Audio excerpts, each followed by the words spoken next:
So students, today we are going to study about the human eye. Does anybody know about it? Yes, ma'am, I know. Tell me, Anandita, what is it? Ma'am, it is a sense organ which enables Good, humans to see. Anandita.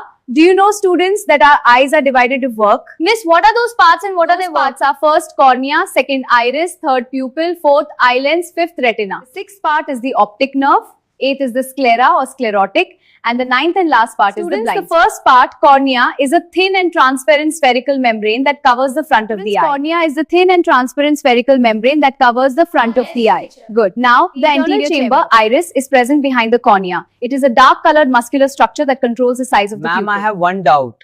Say, Abhiyan.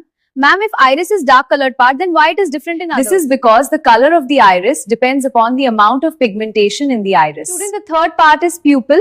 Light enters the eye through the pupil. It controls the amount of light. When iris expands in bright light, it reduces the size of the pupil, thus reducing the amount of light entering the eye. Students, this is the eye lens behind the pupil. It's a convex lens. It focuses light onto the retina. The sixth part is retina. It is a light-sensitive membrane present just behind the eyeball. It has two kinds of light-sensitive cells called rods and cones. The cones are sensitive to color and brightness. Rods are sensitive to darkness or dim light when light falls on the light-sensitive cells present on the retina. Sends signals in the form of electrical impulses to the brain through the optic nerve. The brain then interprets the image. The part is optic nerve. It carries visual message to the brain from the retina in the form of electrical impulses. The seventh part is ciliary muscles. They are a set of muscles which holds the lens in position. They undergo contraction and expansion to help in seeing nearby and faraway objects with ease. The second last part is sclera or sclerotic. It is the visible white part of the eye filled with watery fluid. It protects the internal parts of eye. A transparent liquid called aqueous humor is present between cornea and lens. Jelly-like substance called vitreous humor is present between the lens and the retina. The last part is the blind spot. It is the part on the retina where the optic nerve enters the eyeball. Spot, the optic disc, does not have any rods or cones. Consequently, the image formed on this spot cannot be seen.